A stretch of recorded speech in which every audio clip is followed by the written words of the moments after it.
Masks are still not a must for passengers flying on most U.S. airlines. That's despite viral scenes of airplane cabins lacking social distancing, even now with far fewer people flying. Every row around me, in front of me, next to me, my row, the row behind me, all of them are completely full. We asked the major airlines why they're mandating masks for flight attendants and gate agents, but not customers.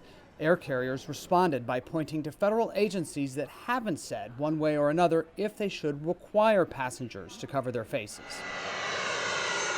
Two of the four biggest airlines, American and Delta, told us they're following CDC advice, which recommends masks but stops short of saying they should be mandatory. Allegiant told us they look to the FAA, which hasn't issued its own verdict on face coverings. The FAA has rules for wearing a seatbelt, but told us masks are different because they're not part of the safe operation of an aircraft. The regulatory agencies are relying on bureaucratic language that says, hey, we're not in charge of that, ain't my job. The Allied Pilots Association wants the FAA to finally weigh in so it's not up to airlines to figure out if face coverings are necessary and how to enforce their use. In time of such monolithic crisis, it's time for some definitive direction.